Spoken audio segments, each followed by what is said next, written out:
La realidad nacional. Con análisis periodístico profesional. Los temas de país abordados con profundidad y credibilidad. Esto y más es su programa de opinión, Diálogo con Ernesto López. Esta mañana, a la entrada de un nuevo gobierno, diversos sectores hacen propuestas sobre los temas más trascendentales del país. No todos incluso logran ser vinculantes dentro de las políticas públicas, pero contribuyen, digamos, a evaluar los niveles, a mejorar también niveles políticos, económicos y sociales en los que verdaderamente se encuentra el Estado de la Nación. En este sentido, esta tarde, por cierto, será inaugurado el 14º ENADE 2014, en este año con una participación especial de los sectores sindicales y con un enfoque hacia la competitividad, entre otras cosas también como la ponencia de expositores que vienen a ser desde luego temas muy importantes y fortalecer de alguna manera la visión del componente vital de dicho documento. Hoy vamos a hacer un análisis sobre las expectativas de este encuentro con los representantes de la empresa privada y también el sector sindical. Acompáñenme. No se entendió el propósito, creo que se hicieron opiniones o se dieron opiniones muy a la ligera, porque ANEP no puede invitar al presidente de Honduras sin la venia del gobierno de El Salvador. O sea, todo esto se hizo con el beneplácito de las autoridades salvadoreñas, todo se hizo con el beneplácito del gobierno. Tenemos una carta donde ellos expresaban ese beneplácito y a partir de ahí pues nosotros hicimos la invitación. Siempre digo que este es un país donde hay que tener el plan B y realmente gracias a Dios en esta oportunidad lo teníamos porque traemos a una persona con mucho conocimiento y prácticamente el promotor de estos conceptos en el mundo. Nuestro objetivo con el ENADE es que el modelo de las ciudades charter, de las ciudades autónomas, de las ciudades sedes, de la experiencia que ha habido en China continental, de la experiencia de Hong Kong, de Singapur, y también todas esas experiencias tropicalizadas en América Latina sean comprendidas por los salvadoreños, sean comprendidas por el gobierno, de tal manera de poder diseñar nosotros en El Salvador un modelo propio, un modelo ad hoc a la medida de nuestro país. Lastimosamente, hubo una distorsión, diríamos nosotros, de los objetivos que pretendía el ENADE, que era simplemente conocer experiencias. Se exacerbaron algunos sentimientos nacionalistas y eso pues ha sucedido en muchos países, ¿verdad? Desde tiempos muy antiguos. En el caso nuestro no hubo ninguna provocación, o sea, lo que estamos proponiendo ni siquiera es no tenemos una propuesta concreta de un sede en especial o un tipo de sedes en El Salvador, sino que lo que queremos es que se conozcan las experiencias que hay en diferentes países del mundo para nosotros crear nuestras propias zonas autónomas. Hoy, considerando que es un nuevo gobierno, considerando que el país en los últimos años se ha quedado a la saga en cuanto al crecimiento y mucho de eso tiene que ver con la competitividad. Cuando empezamos a planificarlo, definimos que teníamos que pensar en una propuesta que planteara la competitividad del país. Mucha gente piensa que el sector productivo es la empresa privada, pero como Agustín decía, somos la empresa privada y los trabajadores. Aquí hay una falta enorme de empleo, 800,000 trabajadores cotizantes en el Seguro Social y muchos de estos con el tema de las construcciones de carreteras y el CITRAM y todo eso, es gente que aunque en la construcción está, pero de alguna manera es eventual hasta que termine el proyecto. Entonces esos 800,000 no se van a mantener en el Seguro Social así porque sí. ¿En qué se parecen estas sedes al tema de zona franca? Creemos de que cada década ha venido habiendo cambios y son circunstanciales y algo otros muy potenciales. Entonces el hecho de que como sector laboral nos hemos unido para construir una nueva visión de país, tanto nosotros como sector laboral del sector privado, también hacemos el llamado a los trabajadores del sector público, autónomos y municipales, porque esto es una nueva oportunidad y no veamos a la empresa privada como enemigos, ¿va? Ni a ningún sector, sino que somos hermanos y le digo, se perdió por alguna oportunidad de, sin hablar de política, pero quizás le digo, era una gran oportunidad que daba en este momento para dialogar. Una de las grandes experiencias y apuestas que hubo en el pasado fue la creación de zonas francas, que de alguna manera pues generaron mucha expectativa, muchos empleos, para algunos de calidad, para otros a lo mejor no de calidad.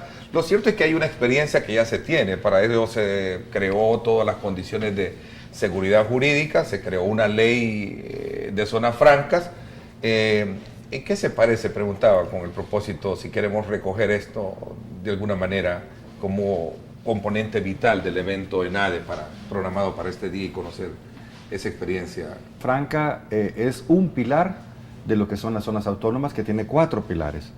La zona franca tiene un pilar económico, ¿verdad? O sea, tiene libre comercio, se puede importar, se puede exportar.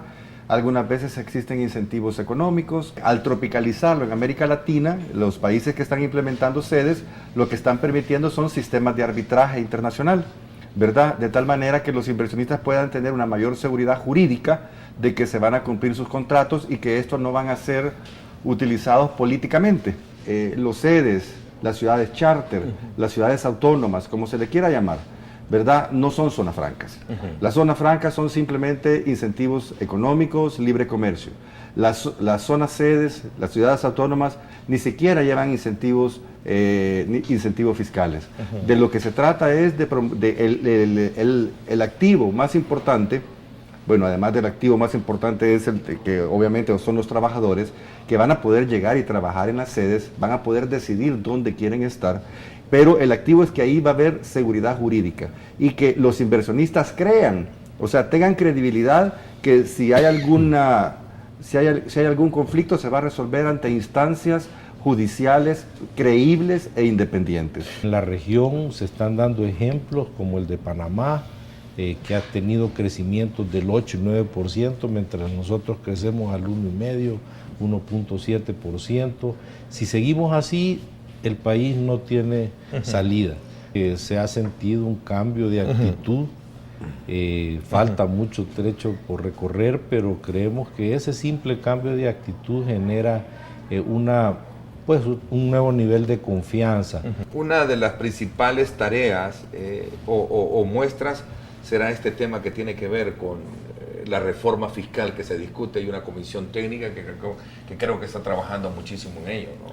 Yo creo que eso es parte de lo que debería de llevarse a esas mesas de discusión. O sea, estamos, si tú te remontas a los últimos 5 o 6 años, hemos tenido prácticamente 3 reformas y el país sigue estancado. O sea, que no es con más reformas que vas a lograr desarrollar el país. La nueva ley de la función pública, que de alguna manera algunos sectores están de acuerdo, mientras que otros sectores sindicales no están de acuerdo. Solo para citar ejemplos, no sé si es un componente de discusión o parecido que tiene también, digamos, el ENADE frente a este tema en particular.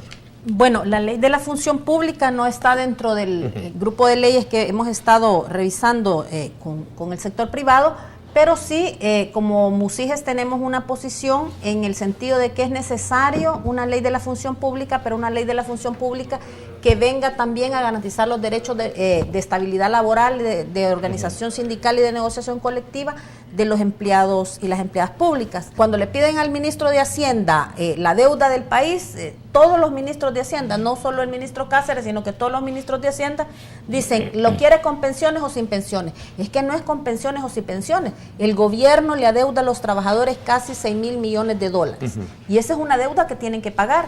Y el problema es que estamos perdiendo nosotros porque el interés que se nos paga es demasiado bajo.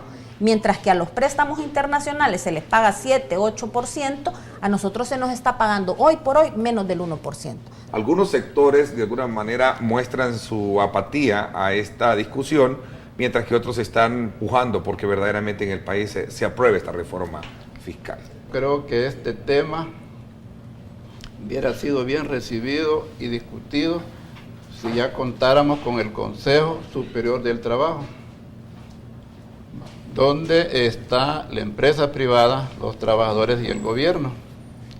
Bueno, porque muchas leyes están pasando por la Comisión de Trabajo y la Honorable Asamblea Legislativa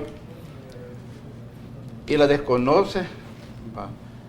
Y el Consejo le hacemos un llamado al profesor Salvador Sánchez Serén, presidente de la República, que platique o por lo menos que faculte a la señora ministra de Trabajo para que juramente de inmediato un ente que surgió después, le digo, del caso del foro, y esto tiene origen después de la firma de los acuerdos de paz. Si las pensiones tampoco no crecen por falta de empleo, por falta de trabajo, mucha gente está yendo del país.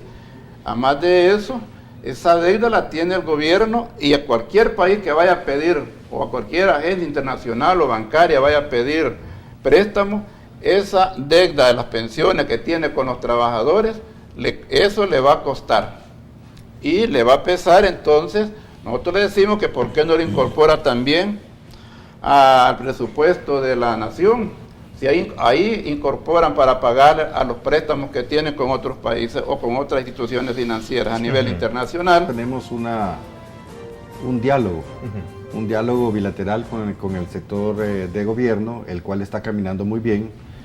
Nuestra esperanza es que este documento que hemos trabajado en el ENADE, ¿verdad?, donde se han visitado 50 gremiales del sector privado, donde se han consultado con cerca de 240 organizaciones sindicales para identificar los obstáculos que afectan la inversión, se vuelvan parte de esa agenda de diálogo con el gobierno. Nuestro propósito con el ENADE, este es un ejercicio que no es de un día, es un ejercicio de 6 meses de consultas a las diferentes gremiales.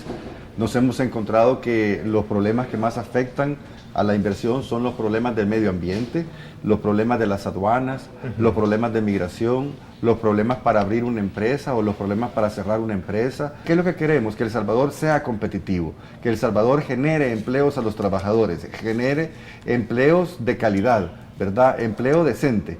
Yo creo que es una obligación de parte del gobierno por cumplir con lo establecido en el Código de Trabajo y reactivar el funcionamiento del Consejo Superior del Trabajo. Este tipo de impuestos van, a nuestro juicio, en contra de la competitividad porque favorece más al importador, que hace una sola transacción de importar y vender, que lo que normalmente hace la empresa privada, que es importar un producto, generarle valor agregado, transformarlo, después volverlo a transformar, y de esa manera se genera más valor agregado. El impuesto a las operaciones financieras lastimosamente castiga aquellos procesos donde hay una larga cadena de valor. Con todo en la vida, nada es perfecto y falta escuchar dentro del análisis una valoración sobre posibles impactos negativos. ¿Podrían sus invitados enumerar algunas desventajas de las sedes? Atentamente, Carlos Castelar. Nosotros nos han preguntado que si esto solo es para promover inversión extranjera. No, esto es para promover inversión extranjera y nacional. Que si los sedes van a poder vender sus productos fuera de esa zona y de esa manera crear posibilidades de contrabando. Entonces, no, o sea, en el momento que quieran vender su producto fuera de la zona, tendrán que pagarse los impuestos correspondientes. Que si todos los salvadoreños podrán trabajar en los sedes, libremente podrán escoger dónde quieren trabajar. Si un salvadoreño quiere trabajar fuera de un sede o quiere entrar a trabajar a un sede, va a tener esta oportunidad. Yo creo que las sedes nos ofrecen una oportunidad de decir, ok, veamos cómo funciona dentro de esta zona de desarrollo este modelo, y al final servir de vitrina a todo el país para que sean los mismos salvadoreños los que pidan que los sedes existan en otras partes del país. Es importante que vayamos juntos al encuentro del gobierno, a esa propuesta que ha hecho el presidente Sánchez Serén de un gran diálogo nacional para el desarrollo del país, que vayamos con una propuesta concreta, pues, ¿verdad? Que llevemos la visión del sector privado, del sector productivo, de cómo reactivar el empleo en el país, de cómo desarrollar la economía, de cómo generar inversiones seguras para el beneficio de todos. La realidad nacional. Con análisis periodístico profesional. Los temas de país abordados con profundidad y credibilidad. Esto y más es su programa de opinión, Diálogo con Ernesto López.